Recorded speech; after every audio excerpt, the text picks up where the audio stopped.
अस्सलामुअलैकुम। मोहम्मद अज़हर सिद्दीक अपने programme mess views के साथ हाजिर खिदमत है। जनवरी 15, 2022 बरोज़ हफ्ता रात 7:15 बजे आप ये प्रोग्राम मेरा देख रहे होंगे। और मैंने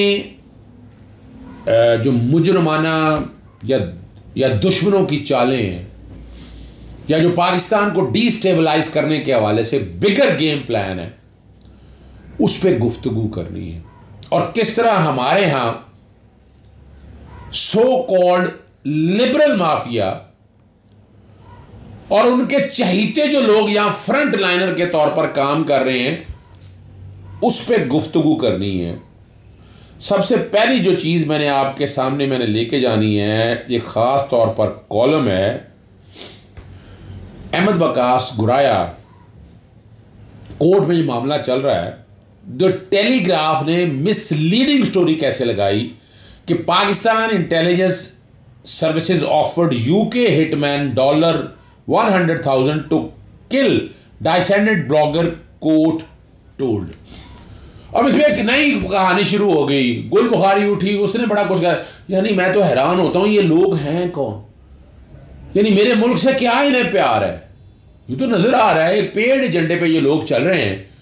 और यहां पर खास क्लास इनके जो सपोर्टर हैं, चाहे वो अबसार आलम की शक्ल में हो, तलत हुसैन की शक्ल में हो, हामिद मीर की शक्ल में हो, आसमान शराजी की शक्ल में हो, गरीदा फरूकी की शक्ल में, जिस किसी की शक्ल में भी हो, स्टेट्समैन का किरदार यहां नहीं अदा किया जा रहा। और यहाँ मैं समझता हूँ कि दौर आ गया है कि सोशल मीडिया को रेगुलेट करना है। आर्टिकल 19 बार बार मैं पढ़ता हूँ, आर्टिकल 19 में बार बार पढ़ता हूँ आप लोगों के लिए। और यहाँ कैमरा भी वो किरदार अदा नहीं कर पाया। आपके सामने में रिकॉर्ड पे है। नेशनल क्राइम एजेंसी के वजह से शहबाज शरीफ को बरी करने की वजह से झूठी खबर थी। पैमरा ने ऑर्डर भी कर दिया, लेकिन अभी तक इंप्लीमेंट नहीं हुआ। ना मंसूर अली खान ने अपॉलॉजी चलाई है अभी तक, और ना ही जो बाकी लोगों के हवाले से ऑर्डर जारी हुआ है, उसमें चाहे कमरान शाहिद है या जियो के हवाले से ये रिकॉर्ड की बातें हैं। हम मादर पिदर आज़ादी दी है, और जिसका दिल चाहता है जो मर्जी 5th जनरेशन वॉर या 6th जनरेशन हाइब्रिड वॉर के हवाले से ये काम हो रहे हैं। और ये वाले मैटर तक अभी तक हमारी हुकूमत ने कोई सख्त एक्शन नहीं लिया। टेलीग्राफ को बाकायदा नोटिस जाना चाहिए था, इस कॉन्टेक्स्ट में कंप्लेंट जानी चाहिए थी। हमारे दोस्त हैं, और एक मैं कल स्पेस में अवेलेबल था ट्विटर पे, और ख़ास तौर पर मैं ज़िक्र उनका इसलिए करूँगा कि उन्होंने, जाहिद नाम है उनका जी, और जब ये डिस्कशन हुई तो उन्होंने कहा वो बाकायदा कंप्लेंट फाइल करेंगे इस हवाले से। यानी पाकिस्तान का नाम बदनाम हो रहा है, और जो हमारे यहाँ जो मीडिया के सो कॉल्ड एक्सपर्ट हैं उसको पॉल्यूट कर रहे हैं। ज़्यादती है सारे मसले में। इस पर सख्त एक्शन हम भी लेंगे आप बहुत जल्द दिनों में। यहाँ एक डिमांड करता चलूँ, सोशल मीडिया जो अनरेगुलेटेड है, यहाँ ज़रूरत है पाकिस्तान मीडिया रेगुलेटरी अथॉरिटी का। मैं गुजारिश करूँगा वज़ीर-ए-आज़म इमरान खान साहब से, फवाद चौधरी से भी, कि बहुत हो गया, वो कानून का निफाज कर दें फौरी तौर पर। सोशल मीडिया अपने आप से बाहर है, और जिस तरह इसको मिसलीड किया जा रहा है पूरी दुनिया में डेफेमेशन का, या तो डेफेमेशन लाओ स्टाइल के बना दें, फिर हालात और वाक़या ठीक होंगे। चलें हम चलते हैं दूसरे इशू की तरफ। ये बहुत अहम इशू है। जनवरी 14, 2022 में बैकग्राउंड पे ये कॉलम चल रहा है। पहले तो वो टेलीग्राफ का मैंने चला दिया ताकि क्लैरिटी आ जाए। फिर जो गुल बुखारी ने उस पर आप कहा था, जो ट्वीट किया था, वो चला रहा हूँ। फरीद कुरैशी हमारे बड़े अच्छे दोस्त हैं, ARY के लंदन में है, उन्होंने इसका जवाब दिया कि मिसलीडिंग स्टोरी के हवाले से वो आ जाए। लेकिन अभी आप top government functionaries get immunity from adverse court orders, ये जनवरी 14 का 2022। और ये मैनिपुलेटेड है ये वाली खबर भी। इसमें क्या कहना है ज़रा वो समझना है कि इसको किसके साथ जोड़ दिया उन्होंने। अब जरा सुनिएगा। अब ये जो अमेंडमेंट हुई है ना, मैं बाद में सेक्शन 216 इनकम टैक्स ऑर्डिनेंस में अमेंडमेंट हुई है, बाद में बताऊंगा है क्या। इसको जोड़ दिए हैं कि for a possible adverse orders of the supreme court in justice Qazi Faez Isa case. यानी आप किस बुनियाद पर, यानी आप ये खबर लगा दी है, आपको तो हिस्ट्री नहीं पता। मैं चैलेंज कर रहा हूं डॉन को, ये जो बातें आप लिखी है झूठी है, ये मैनिपुलेटेड स्टोरी है, और ये गवर्नमेंट को उस पर सख्त एक्शन लेना चाहिए।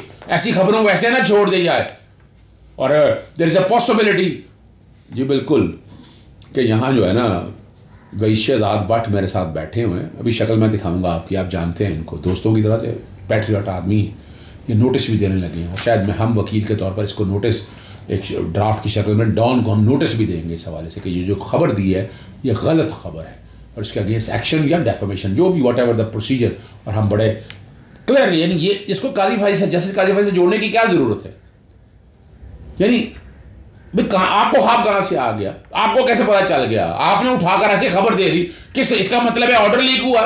इसका मतलब क्या है? ऑर्डर लीक हुआ ना। जो मैं बात कर रहा हूं कि जस्टिस मकबूल पाकर ने अपना ऑर्डर लिखा है, वो अभी जजेस तक गई है, वो जो मेरे तक इन्फॉर्मेशन है, मुझे भी सही नहीं पता, मुझे तो सर्टन यूट्यूब पे प्रोग्राम चले तो उन्होंने बताया। तो इसका मतलब क्या है कि ये वो बैठ के को गैंग या कुछ तरह के लोग आपस में बैठ के ये पूरा प्लान कर रहे हैं, ये मुल्क के लिए अच्छा नहीं है। और चलता हूँ इशू है क्या। अभी आपके सामने ये क्लास चल रही होगी, ये SRO 771 है, ये जून गालबन 4 है 2012 में है। ये कैबिनेट सेक्रेटरी एस्टेब्लिशमेंट डिवीजन का एक नोटिफिकेशन है। ये गवर्नमेंट सर्वेंट कंडक्ट रूल्स 1964 में सेक्शन 13A डाला गया, 2012 की बात। जस्टिस काजी वाइजा का कोई ताल्लुक नहीं इस हवाले से। मैं तो हैरान हो रहा हूँ क्या बात कर रहे हैं। Asset to be made public. The asset of those who are paid from the government exchequer shall be made public. जजेस को गवर्नमेंट एक्सचेकर से पैसे मिलते हैं, वो लेना पड़ता है कंसोलिडेटेड फंड से, लेकिन पैसा तो गवर्नमेंट एक्सचेकर से। उनके एसेट पब्लिक होने चाहिए। जैसे काजी फाइज या सरीना ईसा के एसेट पब्लिक होते तो ये प्रॉब्लम नहीं ना होती। ये आपके सामने इसलिए पढ़ दिया मैंने। अब हुआ क्या, ये जो स्टोरी है, स्टोरी के पीछे आज सच बताना है आपको।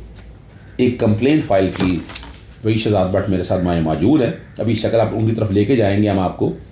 इन्होंने अप्रैल 2021 में एक कंप्लेंट फाइल की बाकायदा FBR को, और कहा कि ये एसेट जो है ना ये पब्लिक की जाए, सर्टन ग्रेड के एसेट जो है ना पब्लिक की जाए। इसका इनकार कर दिया। ये FBR का लेटर है, ये है 17 अगस्त 2021। अमेंडमेंट अब हो रही है डॉन के जो एडिटर वगैरह उनके लिए, और उन्होंने रूल 13A के वायलेशन के वाले से जिक्र कर दिया कि सेक्शन 216 ITO रोकता है। 216 सेक्शन जो है वो इनकम टैक्स ऑर्डिनेंस का, मैं आपके सामने ये वही से मैं ले रहा हूँ और मैं पढ़ देता हूँ कि उसमें था कि जो पब्लिक सर्वेंट की इन्फॉर्मेशन नहीं दे सकते टैक्स के कॉन्टेक्स्ट में या बाकी चीज़ों में, ये रुका हुआ था। अच्छा, इन्होंने यही नहीं रुके, जब इनकार कर दिया FBR ने, फिर ये कुछ 6-7 सफ़ों का एक बाकायदा अपील चल रही है information commissioner, Pakistan information commission को, वही शहजाद भट्ट इनके अपने नाम से, फेडरल बोर्ड ऑफ रेवेन्यू को।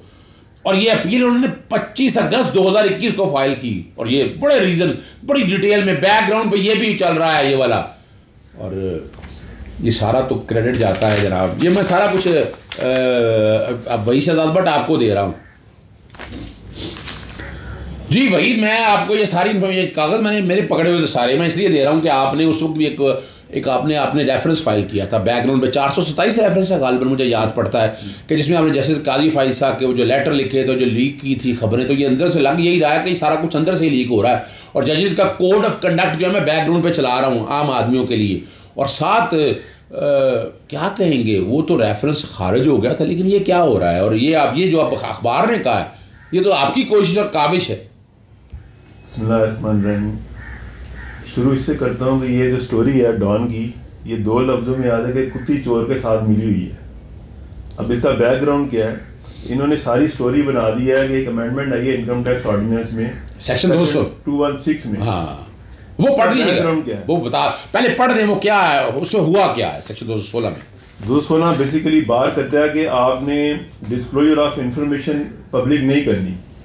उसमें अब जो अमेंडमेंट आई है फाइनेंस सप्लीमेंट्री एक्ट में, उन्होंने 216 में ये अमेंडमेंट कर दिया है कि BS 17 एंड अबव और उनके स्पाउसेस, चिल्ड्रन, बेनामीदार के एसेट्स को पब्लिक करने में अब कोई रुकावट नहीं है। इसी बैकग्राउंड में गवर्नमेंट ऑफ पाकिस्तान ने पहले जो लॉ में अमेंडमेंट की थी वो रूल 13A था, asset to be made public. FBR के ऑफिसर्स और इवन द जुडिशरी के मोअज़्ज़ज़ जज साहिबान हैं, उन सब के ऊपर ये अप्लाई करता है। मैंने ये शुरू किया FBR से कि आप BS 20 और 21, 22 के जो ऑफिसर्स हैं उनके एसेट्स, उनके स्पाउसेस के एसेट और इनकम को पब्लिक करें। ये बात है अप्रैल 2021 की, और उन्होंने मुझे 17 अगस्त को रिफ्यूज़ कर दिया सेक्शन 216 के कवर में कि हमने ये नहीं देने। वहाँ पे मेरी अपील फाइल की, मेरे पास यहाँ पे रेमेडी थी पाकिस्तान इंफॉर्मेशन कमीशन की 25 अगस्त 2021 को। उन्होंने FPR को कॉल किया, नोटिस आए, इन्होंने रियलाइज़ किया कि ये चीज़ जस्टिफाइबल है, रूल 13A को यहाँ ख़त्म करें या फिर 216 को अमेंड करें। तो ये अमेंडमेंट बेसिकली रूल 13A के इन अकॉर्डेंस, और दूसरा पाकिस्तान इंफॉर्मेशन कमीशन की जो एफर्ट्स हैं या उनका जो इंटरवेंशन है उस पर हुई है।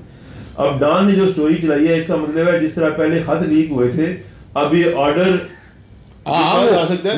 नहीं वही इस तरह नहीं, वो बाकायदा यूट्यूब पे आके कह दिया कि जनाब बड़ा सख्त ऑर्डर है, पता नहीं जमीन हिल जानी है, आसमान नीचे आ जाना है।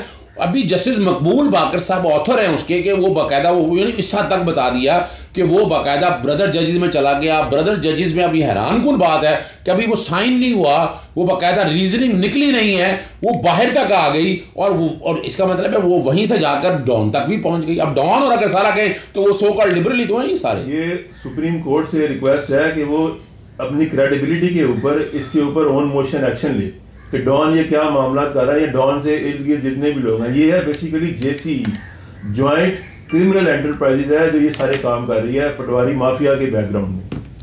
अच्छा, ये आप मैं वहीद आपको मैं और तो मुझे आप बता रहे थे कि आप बाकायदा डेफमेशन भी करना चाहते हैं, नोटिस भी देना चाहते हैं डॉन को। नोटिस ये है कि इन्होंने मिसलीड किया है पाकिस्तान की अवाम को। काजी खाए जिससे आप देखें, स्पेशली इन्होंने जो वर्ड यूज किया है सीनियर गवर्नमेंट ऑफिशियल, और उसके बाद कह रहे हैं from a possible adverse order of the supreme court in justice Qazi Faiza case. आज हम सैटरडे है 15 जनवरी, अभी तक तो ऑर्डर का कोई पता नहीं। इन लोगों को 14 जनवरी को कौन से ऑर्डर के ऐसे इन्होंने पैराग्राफ पढ़ लिए हैं कि ये स्टोरी इन्होंने बनाई है। लेकिन आपने तो हिस्ट्री बता दी नाज़रीन, ये चैलेंज है इस हवाले से, हिस्ट्री पूरी बता दी है वही शहजाद भट्ट ने इस कॉन्टेक्स्ट में कि ये कब से कोशिश कर रहे हैं और ये बड़ी मेहनत करते हैं। मैं इनको इस तरह जानता हूँ कि ये पैट्रियट सिटीज़न है और ईमानदारी के साथ एक एक चीज़ कोशिश और काविश करते हैं। लेकिन आप इस तरह की स्टोरी अगर आप करें डॉन जैसा क्रेडिबल, और इसमें वो आपको पता है कि यहाँ मैं ख़त्म होने से पहले मैं फ़ाहद हुसैन का वो मैं चलाऊँगा जिन्होंने बताया कि किस तरह मीडिया जो है ना, वो क्लिप मैं चलाऊँगा ख़त्म होने से पहले, मैं डॉन के ही हवाले से।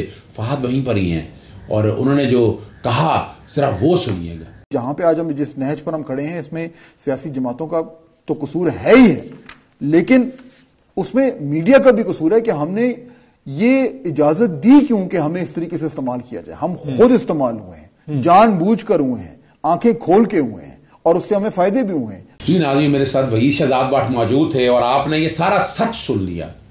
देखिए यहाँ यही एक प्रॉब्लम है, यहाँ पर ये फेक न्यूज़, 5th जनरेशन वार और 6 हाइब्रिड वार है क्या?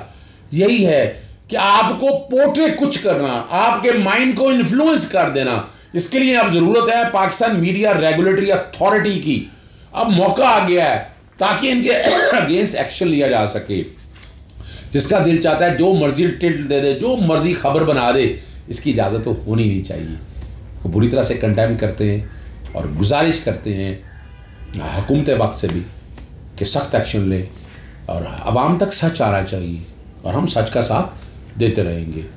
इजाज़त दीजिएगा। अस्सलाम वालेकुम, अल्लाह हाफ़िज़, पाकिस्तान जिंदाबाद।